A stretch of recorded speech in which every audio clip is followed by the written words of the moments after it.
Question numéro 1. Je tourne à gauche. Je cède la priorité. Réponse A, au piéton. Réponse B, à gauche. Réponse C, à droite.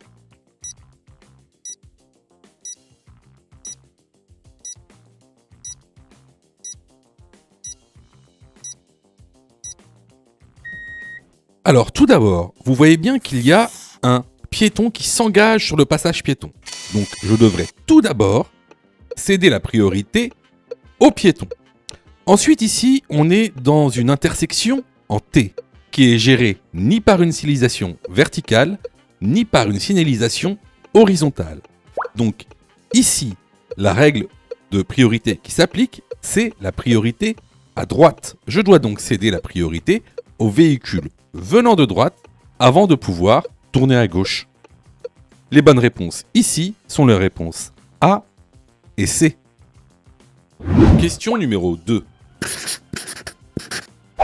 Ne pas s'arrêter au signe d'arrêt d'un agent de police, c'est faire réponse A, un délit de fuite, réponse B, un refus d'obtempérer.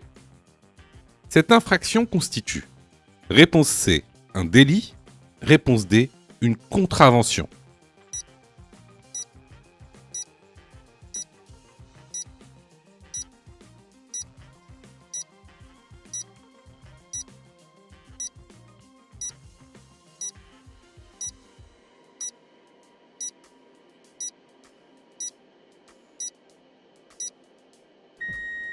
Alors, c'est quoi la différence entre un délit de fuite et un refus d'obtempérer? Un délit de fuite, c'est lorsque vous faites un accident, qu'il soit un accident avec dommages corporels ou non, et que vous ne vous arrêtez pas pour établir un constat. Le refus d'obtempérer, quant à lui, c'est lorsque vous refusez de vous arrêter face aux sommations d'arrêt d'un agent de police. Alors, cette infraction, elle constitue un délit. Donc, délit qui est puni par 2 ans d'emprisonnement et 15 000 € d'amende. Les bonnes réponses ici sont les réponses B et C. Question numéro 3. Le tracteur est un véhicule lent. Oui, réponse A. Non, réponse B. Je peux dépasser le tracteur. Oui, réponse C. Non, réponse D.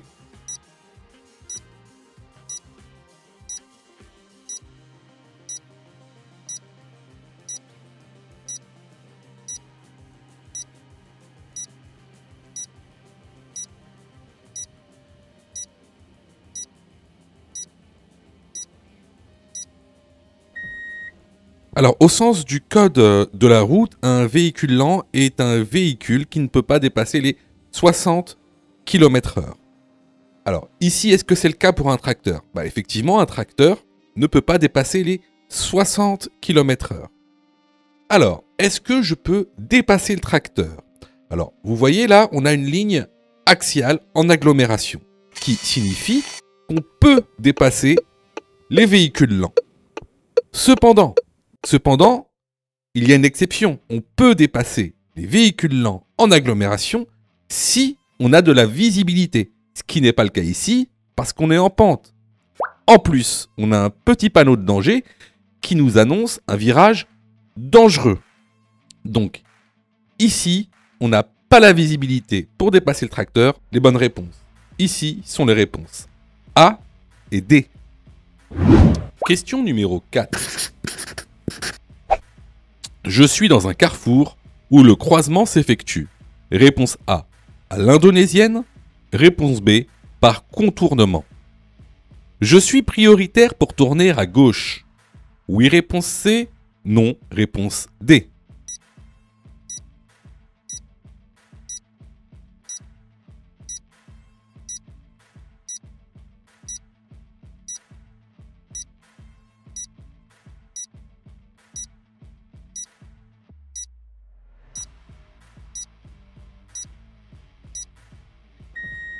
Alors, il y a 2 types de croisements possibles dans une intersection. Vous avez les croisements à l'indonésienne et les croisements par contournement.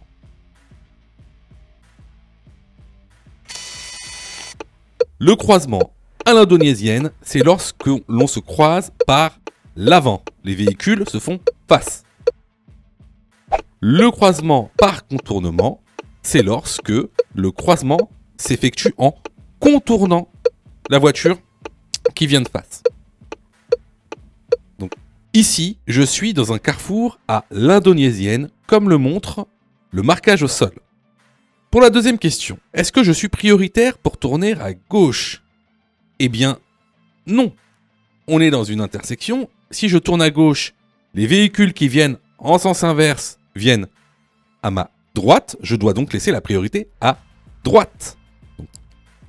Alors, pour cette question, vraiment, si tu as eu foi à cette question, et notamment sur la notion de croisement à l'indonésienne et le croisement par contournement, c'est que clairement, il te manque des notions de base sans lesquelles tu ne pourras pas avoir ton code de la route. Donc, si tu as eu faux, je t'incite vivement à te former via notre plateforme pédagogique en cliquant sur le lien en description de la vidéo.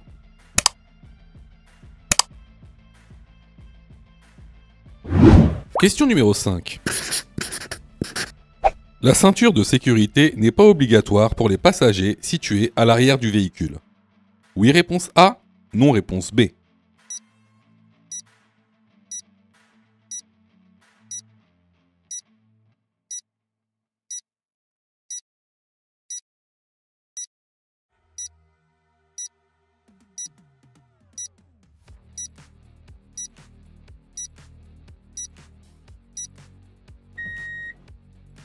La ceinture de sécurité est obligatoire pour tous les passagers d'un véhicule.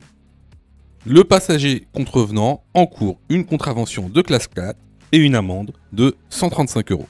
La bonne réponse ici est la réponse B. Question numéro 6.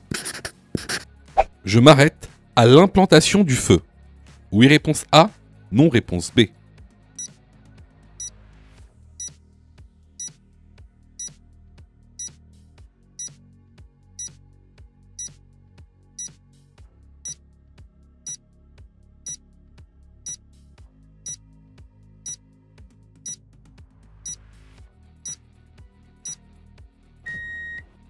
Alors ici, comme tu le vois, on a ce qu'on appelle un sas vélo. Un sas vélo est en fait délimité par deux lignes pointillées avec à l'intérieur un marquage au sol représentant des vélos. Donc la première ligne concerne les vélos. Les vélos doivent s'arrêter à cette ligne-là au feu rouge.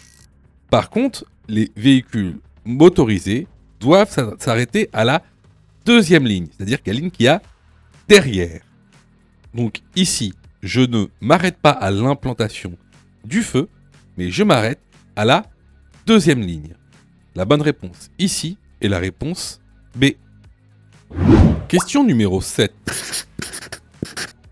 Conduire et passer un appel via le Bluetooth est passible d'une contravention de 4e classe. Oui, réponse A. Non, réponse B. Multiplie le risque d'accident par 3, réponse C. 5, réponse D.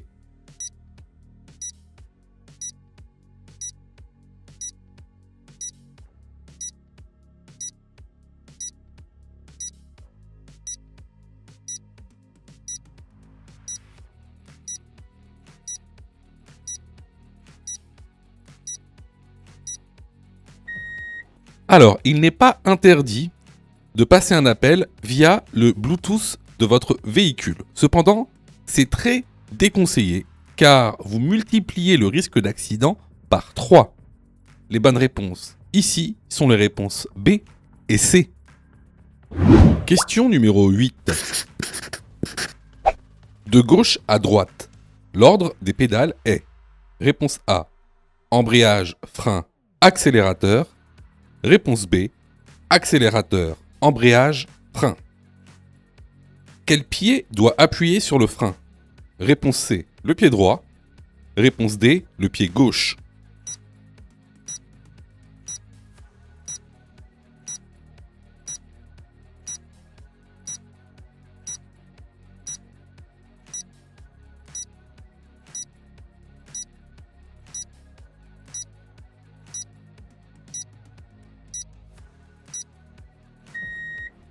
Alors, de gauche à droite, on a tout d'abord, tout à gauche, l'embrayage.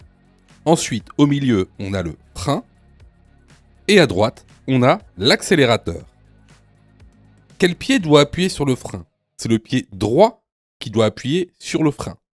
Les bonnes réponses ici sont les réponses A et C. Je vois que tu es super motivé pour avoir ton code. Alors, soutiens la chaîne en t'abonnant et surtout en activant les notifications afin d'être prévenu des dernières vidéos mises en ligne. Question numéro 9. Je ralentis. Réponse A, pour contrer la force centrifuge. Réponse B, pour garder le contrôle du véhicule. Réponse C, pour respecter les panneaux uniquement.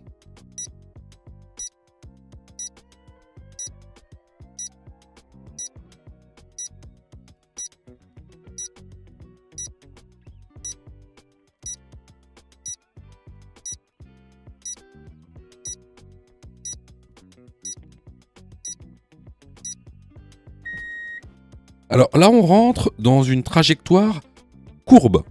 Donc effectivement, on va ralentir pour contrer la force centrifuge afin de garder le contrôle du véhicule. Et pas seulement pour respecter les panneaux. Les bonnes réponses ici sont les réponses A et B. Question numéro 10. Dans cette situation, s'arrêter au feu est dangereux. Oui, réponse A. Non, réponse B.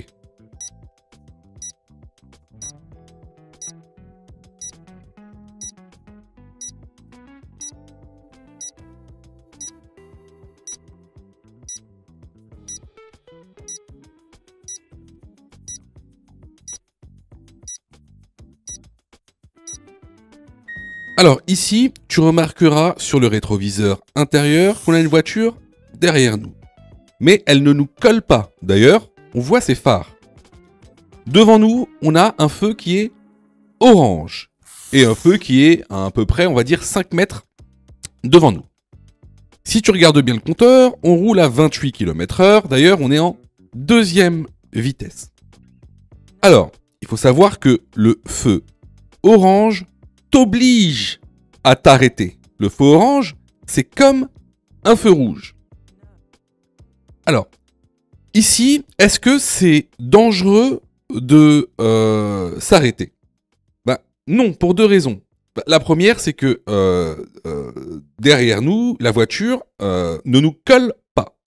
En plus de ça, on roule à 30 km/h. La question c'est, quelle est la distance de freinage à 30 km/h? Là, on va pas parler de distance d'arrêt parce qu'on sait que le feu est à l'orange. Donc, il n'y a pas de distance parcourue pendant le temps de réaction. On n'a que la distance de freinage. Donc, la question c'est, quelle est la distance de freinage à 30 km/h? Eh bien, la distance de freinage à 30 km/h est quasi nulle. Elle peut être considérée comme nulle. Donc, je vous en réfère au cours de la formation pour ceux qui veulent vérifier. Donc, ici, effectivement, j'ai le temps de m'arrêter. Il n'y a aucun risque également pour s'arrêter. Donc, la bonne réponse à cette question est la réponse B. Question numéro 11.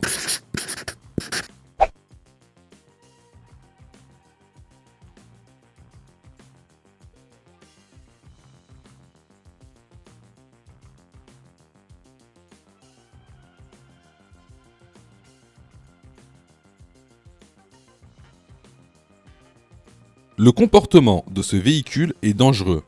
Oui, réponse A. Non, réponse B. Je le dépasse par la droite. Oui, réponse C. Non, réponse D.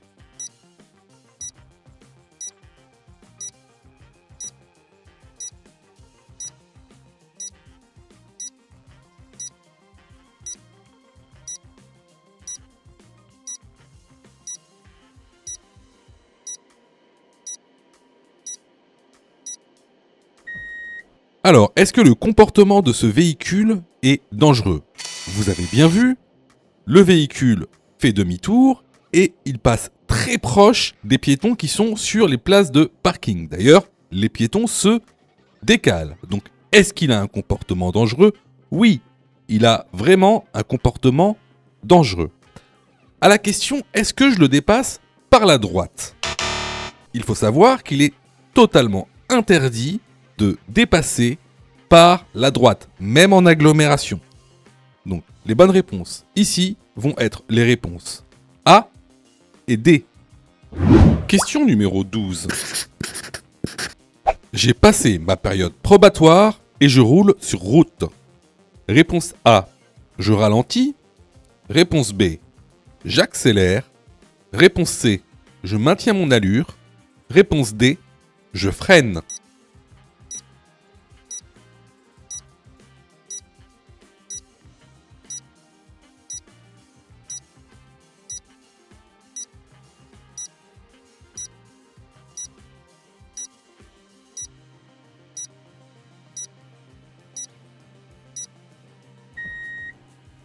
Alors ici, avant toute chose, avant de savoir si on doit ralentir, freiner, accélérer ou maintenir son allure, ce qu'il faut savoir, c'est connaître la vitesse maximale autorisée. Pour connaître cette vitesse maximale autorisée, il faut d'abord que je sache où je roule. Alors ici, on roule sur route, comme le dit l'énoncé, mais on roule sur une route à chaussée séparée. Donc, comme vous le savez, je vous remets le document de cours concernant les vitesses maximales autorisées.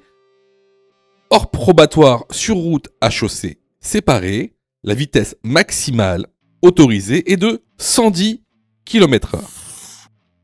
Donc on sait que la vitesse maximale autorisée dans ce contexte est de 110 km/h. Actuellement, on roule à 105 km/h comme le montre le compteur. Alors, il y a une autre chose à voir, c'est que lorsqu'on regarde le rétro, on s'aperçoit qu'une voiture nous dépasse. Dans ce cas-là, la vitesse maximale autorisée est de 110 km/h. Donc, il n'y a aucune raison d'accélérer, surtout qu'une voiture nous dépasse. Pourquoi ralentir, vu qu'on est à la bonne vitesse? Freiner ici n'apportera rien à l'affaire. Donc, ici, la bonne réponse est la réponse C. Je maintiens mon allure, je laisse le véhicule derrière moi me dépasser. Question numéro 13. Dans cette situation, réponse A, je klaxonne. Réponse B, je fais des appels de feu stop. Réponse C, j'accélère. Réponse D, je me prépare à m'arrêter.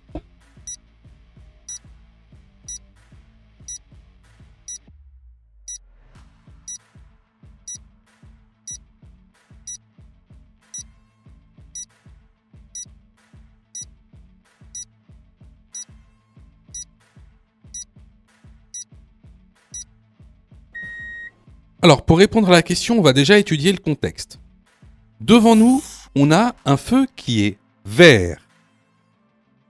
Après le feu vert, on a des piétons qui sont sur le passage piéton et d'autres piétons juste derrière qui s'apprêtent à passer le passage piéton. Également, tu remarqueras que derrière nous, il y a une voiture qui nous suit. Alors, dans ce cas-là, est-ce que je peux klaxonner? Eh bien non. Il est totalement interdit de klaxonner en agglomération, sauf danger imminent. Et ici, il n'y a aucun danger imminent. Est-ce que je fais des appels de feu stop? Eh bien, c'est très judicieux de faire des appels de feu stop. Pourquoi?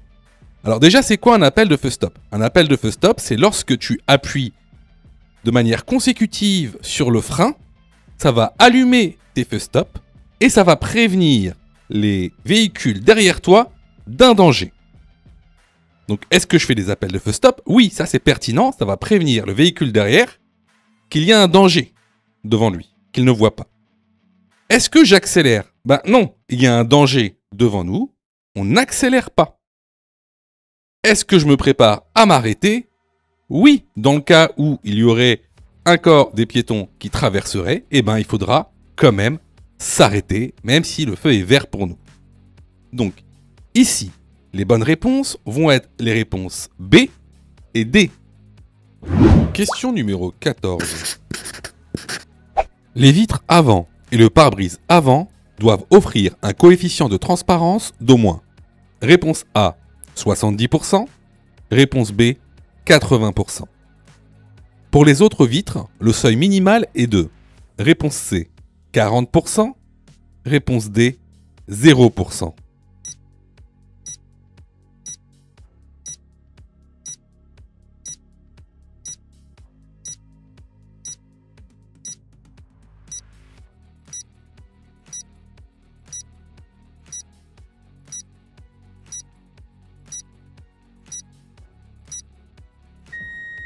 Alors là, c'est une question de cours qu'on voit régulièrement dans la formation. Donc, ce sont des chiffres à savoir concernant le pare-brise avant et les vitres latérales. Avant, le coefficient de transparence doit être d'au moins 70%. Pour les vitrages latéraux arrière et la lunette arrière, il n'y a pas de seuil. Les bonnes réponses ici sont les réponses A et D. Alors clairement ici c'était une question basique, une notion de cours basique. Donc si tu as eu faux à cette question, je t'encourage vivement à aller te former sur notre plateforme de formation ou ailleurs.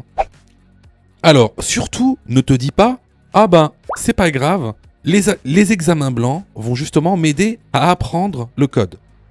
Faux. Les examens blancs ne servent pas à apprendre le code. Les examens blancs servent à tester si tu as, oui ou non, assimilé le contenu pédagogique. Alors, quelle est la meilleure méthodologie pour passer le code? C'est-à-dire, quelle est la meilleure méthodologie pédagogique? Alors, tout d'abord, il va falloir apprendre les cours par thème. Vous savez, il y a aujourd'hui 10 thèmes avec la nouvelle réforme. Une fois que tu auras appris ces 10 thèmes et tous les contenus de ces 10 thèmes, alors tu pourras passer à des exercices d'entraînement par niveau de difficulté. Tout d'abord les exercices faciles, les exercices moyens et les exercices difficiles. Une fois ce travail effectué, là, tu pourras t'exercer à faire des examens blancs. Surtout, ne pense pas que les examens blancs vont t'aider à apprendre. Ce n'est pas vrai. Et d'ailleurs, c'est pour ça que beaucoup de gens ratent leur code de la route. N'oubliez pas que le taux de réussite au code de la route est d'environ 60%. C'est-à-dire qu'il y a quasiment 40% des personnes qui échouent au code de la route, justement parce qu'ils n'ont pas la bonne méthodologie pédagogique. Donc ici, si tu t'es trompé à cette question, je t'encourage vivement à venir sur notre plateforme pédagogique et à participer à la formation. Pour ça, tu as juste à cliquer sur le lien en description et à choisir ta formule. Question numéro 15. L'ESP permet, réponse A, de limiter la perte de contrôle, réponse B, d'éviter le blocage des roues.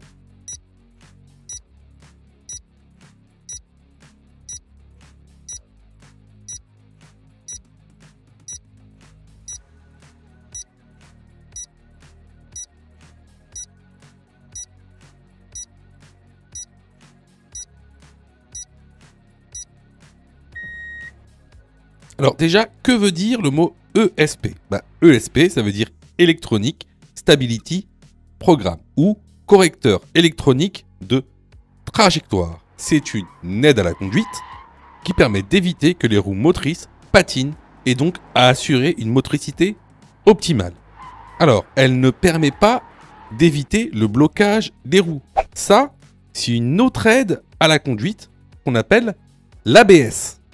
ABS qui veut dire anti-bloqueur système ou anti-blocage des roues, qui ont donc pour but de limiter le blocage des roues et donc le dérapage lors de freinage intensif. Donc ici, la bonne réponse est la réponse A. Question numéro 16. Ces véhicules sont bien stationnés. Oui, réponse A. Non, réponse B.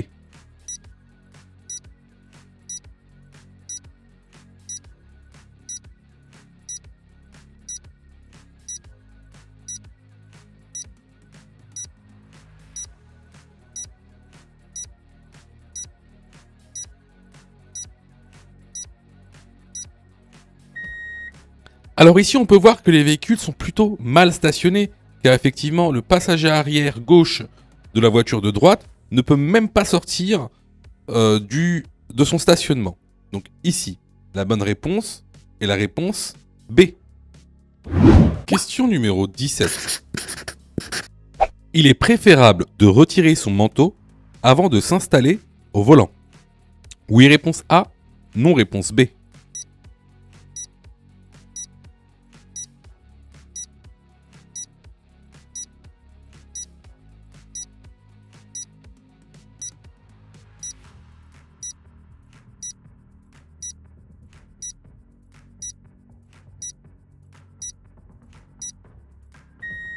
Alors effectivement, pour des raisons de confort, mais aussi pour une meilleure attache de la ceinture de sécurité, il est préférable de retirer son manteau.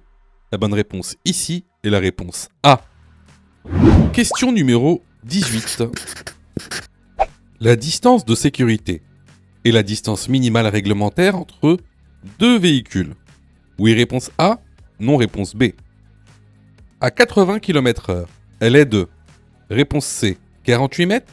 Réponse D, 24 mètres.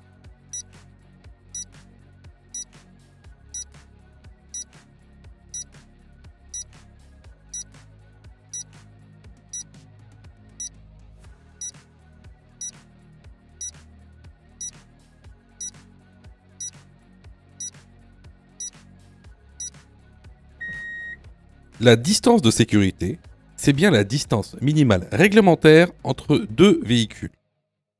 Elle correspond à la distance parcourue pendant 2 secondes. À 80 km/h, cette distance est de 48 mètres. Alors comment on la calcule? C'est très simple. On prend le chiffre des dizaines, ici le 8, on la multiplie par 3, donc 3 fois 8, 24, et on la remultiplie par 2, donc 24 fois 2, 48. Donc ici, les bonnes réponses sont les réponses A et C. Si vous avez du mal avec le calcul de la distance de sécurité, je vous conseille vivement d'aller dans la formation. Question numéro 19. 90% des informations nécessaires à la conduite passent par les yeux. Oui, réponse A. Non, réponse B.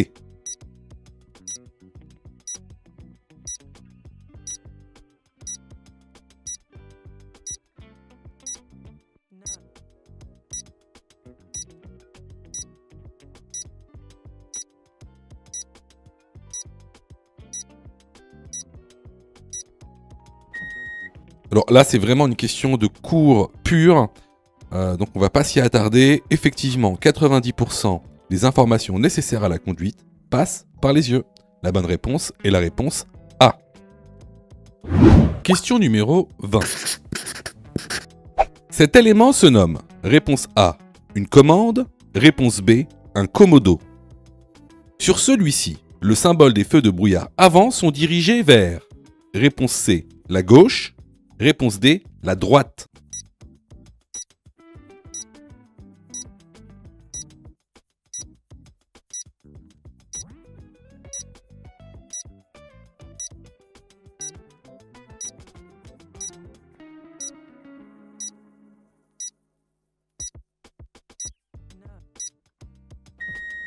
Alors, important à savoir, ce type d'élément qu'il y a sur le volant, ça s'appelle un commodo. Donc, sur le symbole des feux de brouillard avant, les feux sont dirigés vers la gauche. Sur le symbole des feux de brouillard arrière, les feux sont dirigés vers la droite. Les bonnes réponses ici sont les réponses B et C. Question numéro 21. Le champ visuel binoculaire à 100 km/h est de réponse A 100 degrés, réponse B 60 degrés, réponse C 45 degrés, réponse D 30 degrés.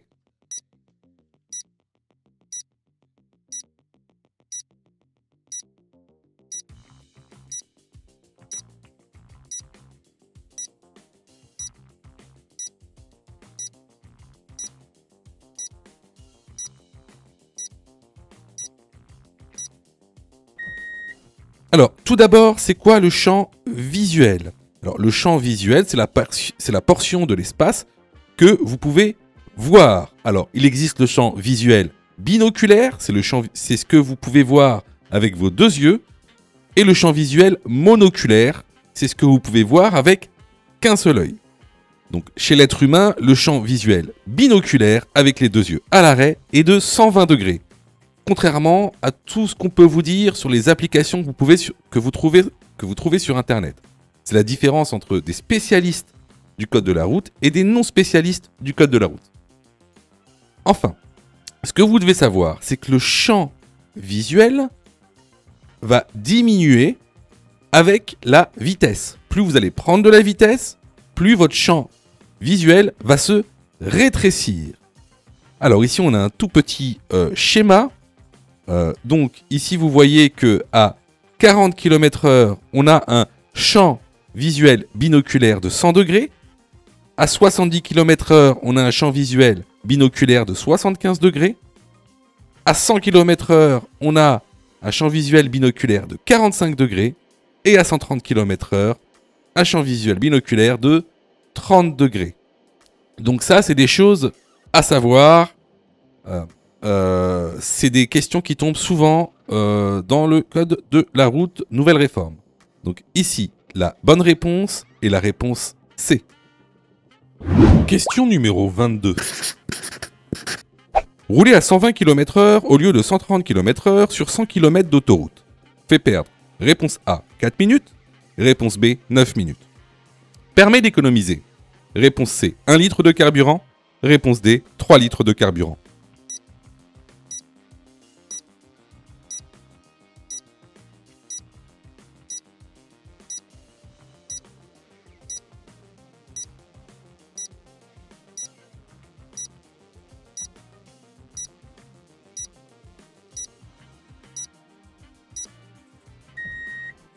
Alors, rouler à 120 km/h au lieu de 130 sur 100 km d'autoroute fait perdre seulement 4 minutes.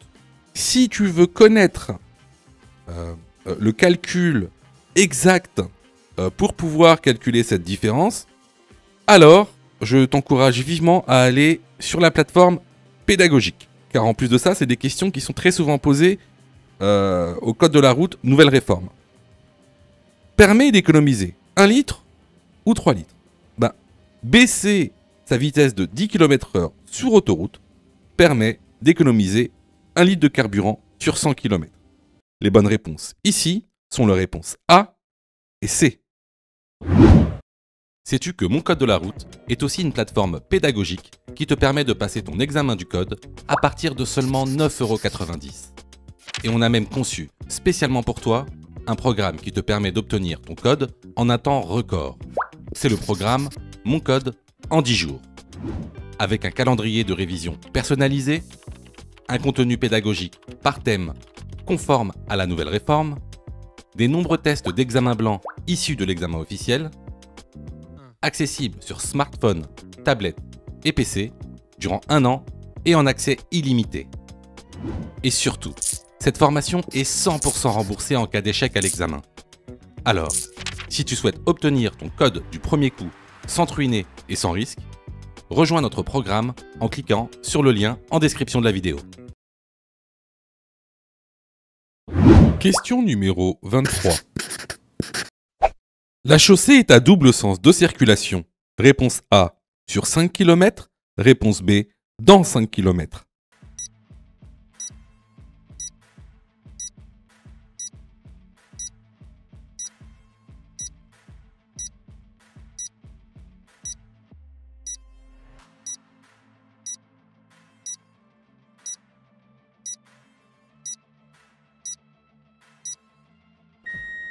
Alors ici, on a un panneau d'indication jaune. Donc panneau d'indication jaune, donc panneau temporaire.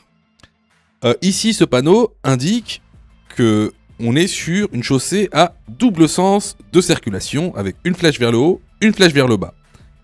Ce panneau est accompagné d'un panonceau qui vient préciser le panneau du haut. Donc sur ce petit panonceau, il est indiqué que la chaussée sera à double sens sur 5 km. Donc la bonne réponse ici est la réponse A. Question numéro 24. Le dépistage de stupéfiants par un agent de police est obligatoire après un accident. Réponse A, corporel. Réponse B, mortel. Réponse C, matériel. Réponse D, quelconque.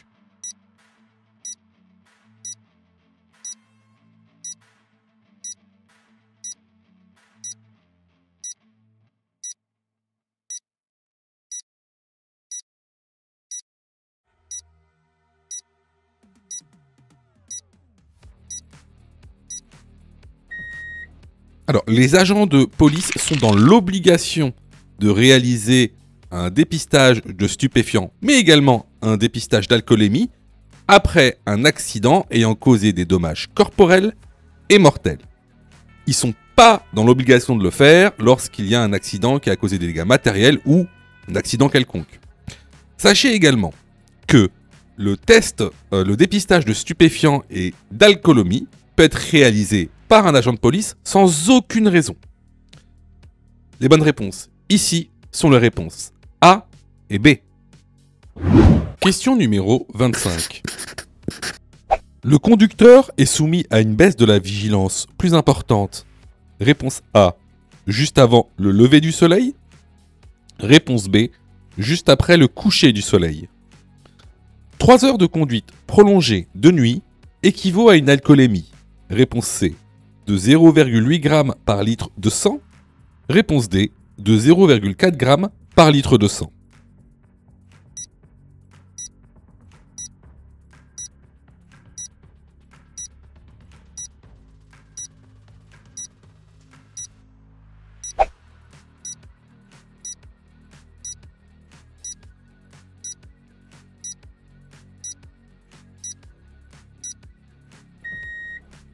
Alors, comme se montre le document, on a 2 baisses de vigilance très importantes chez l'être humain. Tout d'abord, juste avant le lever du soleil, entre 2 h du matin et 5 h du matin. Mais également en journée, entre 13 h et 15 h après le repas. À savoir qu'une conduite prolongée de nuit, notamment plus de 3 heures de conduite prolongée de nuit, équivaut à une alcoolémie de 0,8 g par litre de sang, ce qui équivaut à un taux délictuel.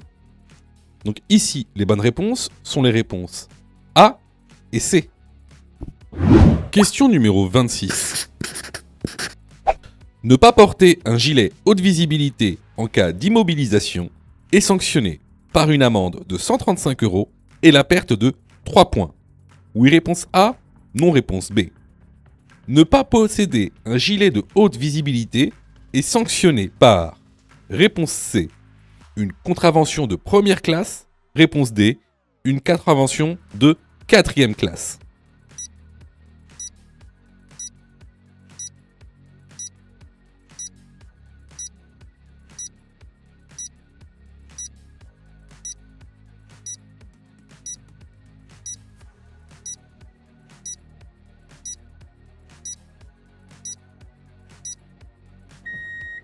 Alors, tu dois savoir qu'en cas d'immobilisation, il est obligatoire de porter un gilet de haute visibilité avec le marquage CE.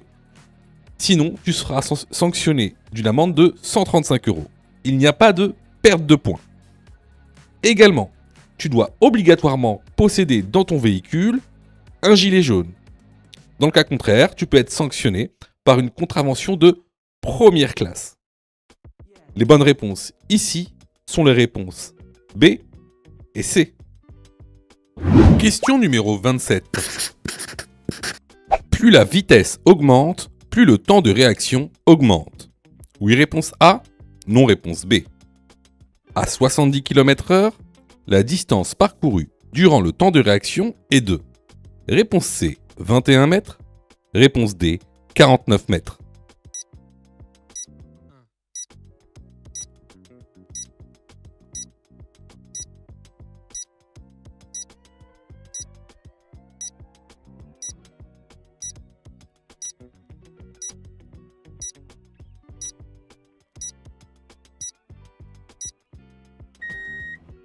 Alors, tout d'abord, qu'est-ce que le temps de réaction? Le temps de réaction, c'est le temps qu'il te faudra pour d'abord percevoir un danger, analyser un danger, décider d'une action, puis agir. C'est ce qu'on appelle le PADA. Durant toutes ces étapes, il se passera un temps de 1 seconde. C'est ce qu'on appelle le temps de réaction. Et ce temps de réaction est le même pour tous. Il ne dépend donc pas de la vitesse. Alors, la deuxième question, c'est à 70 km/h, la distance parcourue est-elle de 21 mètres ou de 49 mètres? Pour calculer la distance parcourue durant le temps de réaction, on multiplie le nombre des dizaines par 3. Ici, ça fera 7 fois 3, ce qui nous donne 21. Donc la distance parcourue durant le temps de réaction est de 21 mètres. Ici, les bonnes réponses sont les réponses B et C. Question numéro 28. Un CEPC favorable permet de conduire. Réponse A en France. Réponse B à l'étranger. Réponse C à partir de 17 ans et 1 jour. Réponse D pendant 4 mois.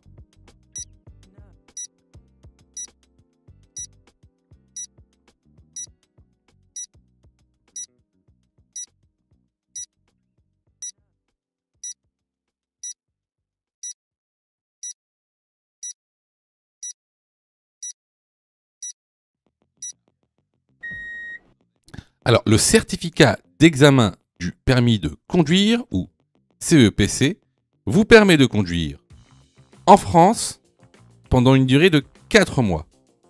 Il est interdit de rouler avec lorsqu'on a moins de 18 ans et à l'étranger.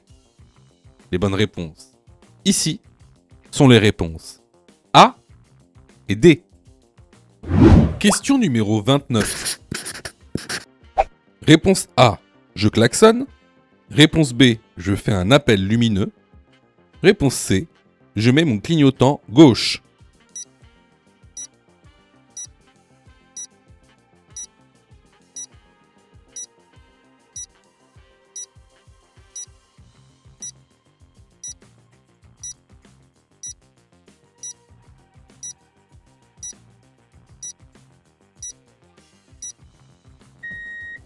Alors ici, on voit qu'une voiture est en train de se garer.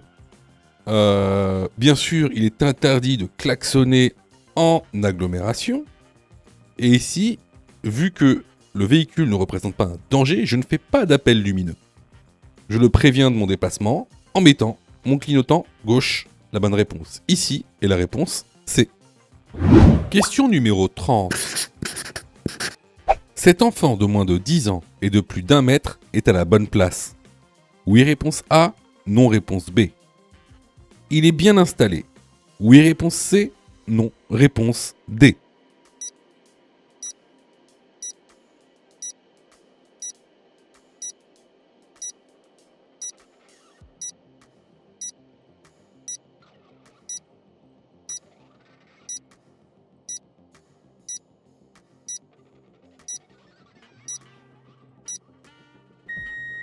Alors, la loi oblige les enfants de moins de 10 ans à être installés à l'arrière du véhicule. Cependant, si les places arrière sont déjà occupées par des enfants de moins de 10 ans ou si les places arrière ne sont pas dotées de ceinture de sécurité, alors on peut placer un enfant de moins de 10 ans à l'avant. Donc, est-ce que ici cet enfant est à la bonne place? Oui, il est à la bonne place. Est-ce qu'il est bien installé? Si vous remarquez, on voit que la ceinture de sécurité touche sa joue. Donc, clairement, ici, la ceinture de sécurité n'est pas adaptée. Il va falloir utiliser un siège adapté à sa morphologie. Ici, vous remarquerez dans ce schéma que le siège avec dossier sera le plus adapté pour cet enfant. Les bonnes réponses ici sont les réponses A et D. Question numéro 31. Dans cette situation, A, je fais attention aux engins. B, je fais attention aux ouvriers. C, j'accélère. D, je place mon pied devant le frein.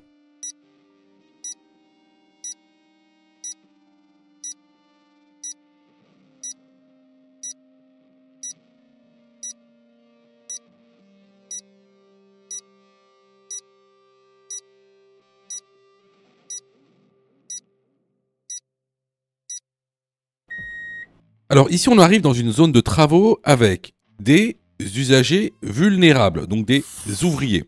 Donc je fais très attention à ce que je ne sois pas percuté par les engins de chantier. Je fais également attention au déplacement des ouvriers. Et je place mon pied devant le frein au cas où, si un engin ou un ouvrier aurait un mouvement brusque. Surtout, je n'accélère pas. Donc les bonnes réponses ici sont les réponses A, B et D. Question numéro 32. La quantité d'alcool dans un verre standard est de réponse A, 20 grammes, réponse B, 10 grammes. Un taux d'alcoolémie de 0,5 g par litre de sang multiplie le risque d'accident par réponse C, 2, réponse D, 10.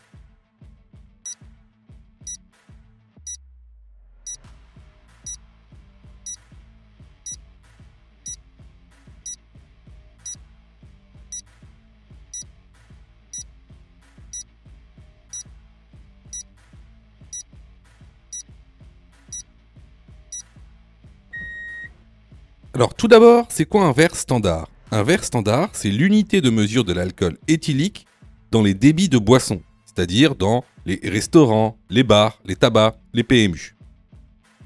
À savoir qu'en fait, que ce soit un verre de bière, un verre de vin, un verre de digestif, un verre de whisky, peu importe le volume du verre, à l'intérieur, il y aura toujours la même quantité d'alcool, c'est-à-dire 10 grammes d'alcool.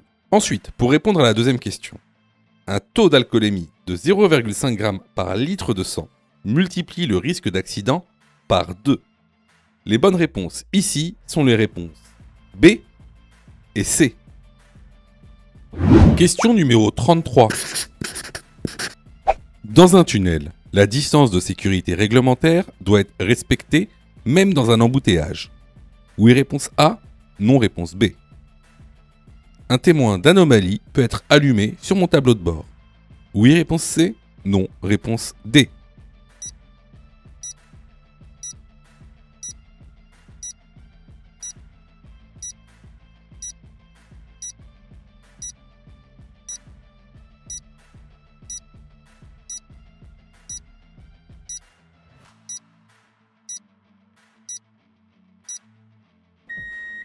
Alors, vous devez savoir que dans un tunnel, la distance de sécurité doit être respectée même à l'arrêt, donc même dans le cas d'embouteillage. Également, vous ne pouvez pas rouler dans un tunnel si un témoin d'anomalie est allumé sur votre tableau de bord. Les bonnes réponses ici sont les réponses B et D. Question numéro 34. L'autopartage permet de diminuer le rejet de CO2, oui réponse A, non réponse B, de réduire le parc automobile, oui réponse C, non réponse D.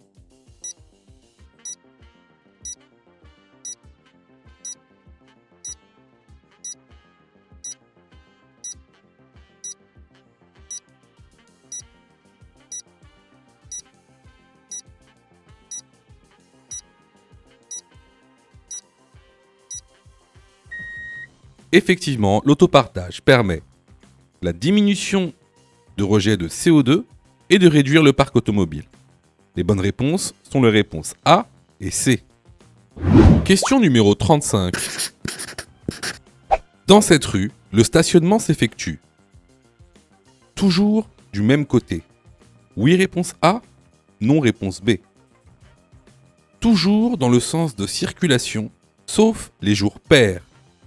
Oui, réponse C, non, réponse D.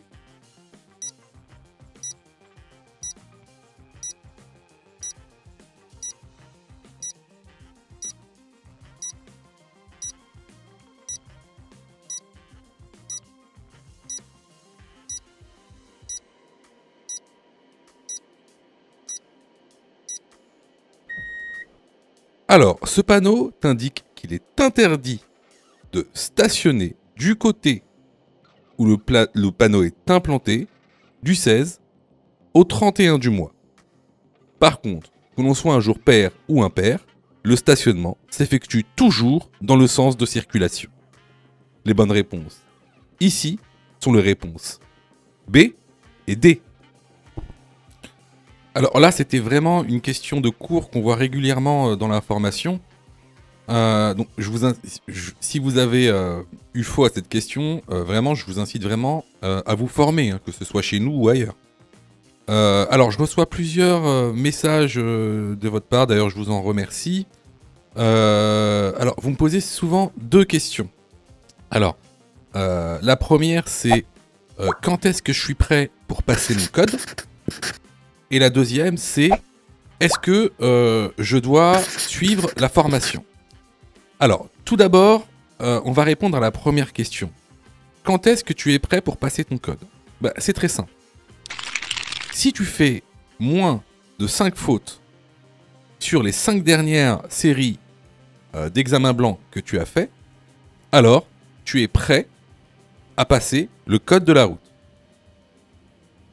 Donc attention, hein, ça veut dire qu'il faut que sur les 5 dernières séries que tu as faites, de manière consécutive, il n'y a pas une seule série où tu as fait plus de 5 fautes. Donc si tu as fait plus de 5 fautes à une seule série, il faut que tu continues à faire des examens blancs. La deuxième question. Est-ce que il serait mieux pour moi de prendre une formation? Alors, là, c'est pareil.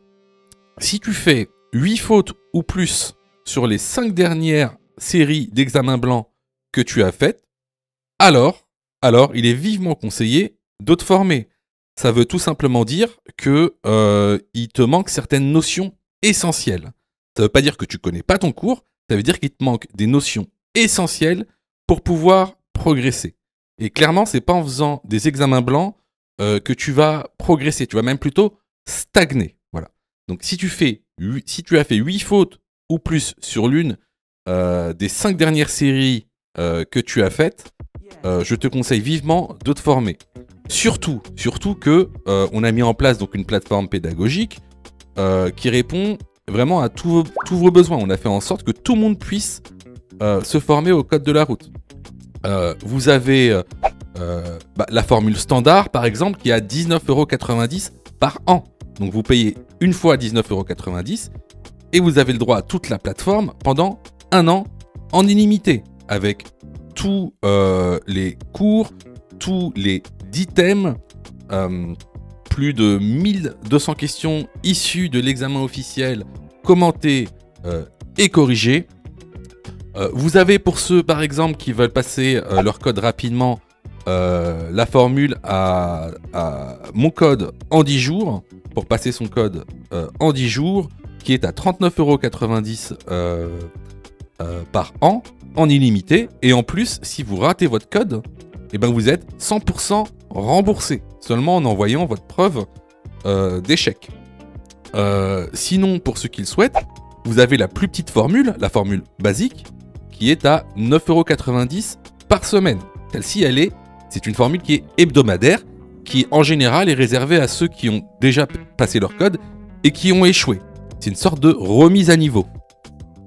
Donc, vraiment, il y en a pour tous les besoins et il y en a aussi pour tous les prix. Et c'est vraiment pas cher. Ce serait bête de rater son code alors que vous auriez pu vous former pour 9,90 €.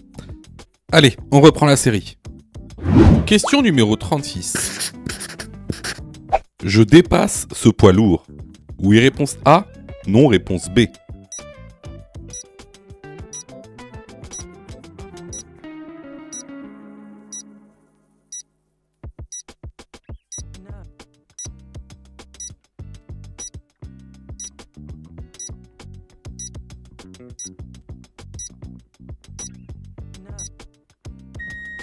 Alors ici, avant de savoir si on dépasse ou pas ce poids lourd, il y a plusieurs questions à se poser. Sur quelle route je suis et quelle est la vitesse maximale autorisée sur cette route? Alors ici, comme vous le voyez sur la rive de gauche, on a des donc des lignes de rive pointillées. Donc, ici, on est sur une route à double sens. Quelle est la vitesse maximale autorisée sur une route à double sens? La vitesse maximale autorisée est de 80 km/h. Or, si on regarde sur le tableau de bord, on voit qu'on est déjà à 80 km/h. Donc, on est déjà à la vitesse maximale autorisée. Donc, je ne dépasse pas ce poids lourd. La bonne réponse ici est la réponse B. Question numéro 37. Je vérifie le bouclage de la ceinture des passagers. Réponse A, majeur. Réponse B, mineur. En cas de non-port, je suis responsable s'ils sont. Réponse C, majeur. Réponse D, mineur.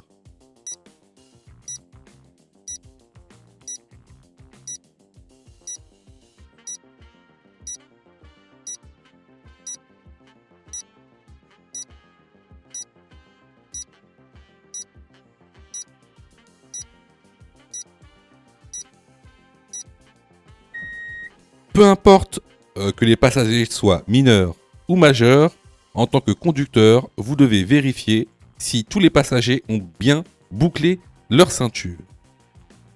En cas de non-port, vous êtes responsable seulement s'ils sont mineurs. Les bonnes réponses ici sont les réponses A, B et D. Question numéro 38. Certains rétroviseurs intérieurs ont une position de nuit. Oui, réponse A, non, réponse B. Certains rétroviseurs intérieurs s'assombrissent automatiquement. Oui, réponse C, non, réponse D.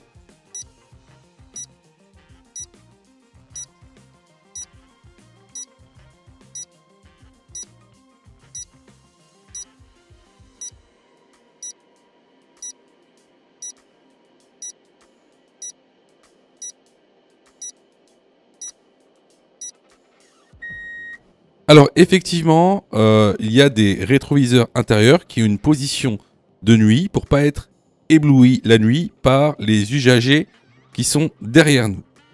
Et même, dans les modèles les plus récents, le rétroviseur intérieur se met en mode nuit, c'est-à-dire qu'il s'assombrit automatiquement. Les bonnes réponses ici sont les réponses A et C. Question numéro 39. Je règle le volant en fonction. Réponse A, de la longueur de mes bras. Réponse B, de l'inclinaison du dossier. Réponse C, du réglage des rétroviseurs. Réponse D, de la visibilité du tableau de bord.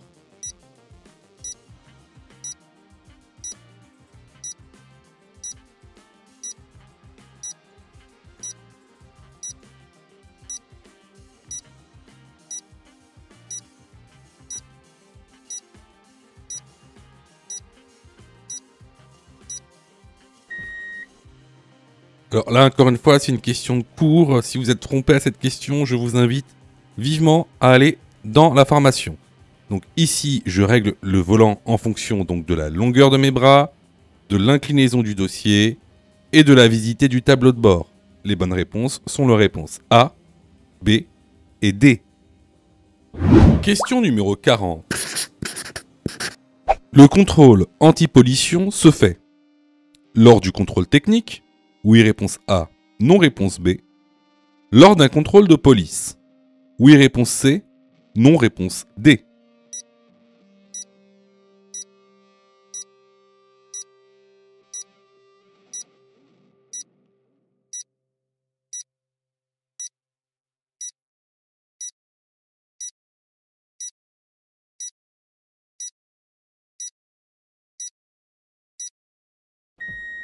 Alors effectivement, le contrôle anti-pollution se fait lors d'un contrôle technique.